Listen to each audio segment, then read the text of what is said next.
Bu Parijga bo'lgan sayohatim eng qiziqarlilaridan biri bo'ldi. Hozir sizga Parijni mazza qilib aylanib chiqishga nech pul ketishini va sayohatim qanday o'tganini ko'rib chiqamiz. Birinchi bilishingiz kerak bo'lgan narsa, Parij juda qimmat shahar hisoblanadi.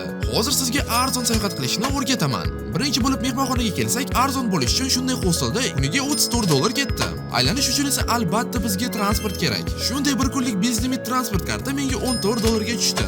Birinchi Parijda ko'rgan joyim bu Bazilika Montmartre bo'ldi. Bu yerdan Parijga juda chiroyli manzara ochiladi. Undan keyin esa albatta Eiffel minorasiga ham bordik. Eiffelga juda chiroyli manzara ochiladigan joylar bu Trocadero maydoni va yonida joylashgan Avenue de Camoens. Parijga 3 marta kelayotgan bo'lsam, birinchi marta shu ko'chani ko'rdim va albatta Louvre muzeyi haqida ham esdan chiqarmaymiz. Aytgancha, borish qaytish aviabilet menga 338 dollarga tushdi. Sizga ham arzon aviabiletlar kerak bo'lsa, albatta Aviasales o'z yordam beradi. Kechga yaqin esa Notre-Dame binosini ko'rib, Triumf arkasini yoniga qarab yo'l oldim. O'sha yerda Parijda yashaydigan bloger akamiz bilan ham uchrashdik va yomg'irning tagida mazza qilib sayr qilishga Yelisey maydoni zo'r ketdi. Xullas, shuncha joyni ko'rib aylanib chiqishga mutlaqo pul sarflamadim. Umumiy xarajatlarni ko'rsatishimdan oldin videoni birga Parijga bormoqchi bo'lgan tanishingizga yuborib qo'ying va obuna bo'ling. Xarajatlar esa sizning ekraningizda.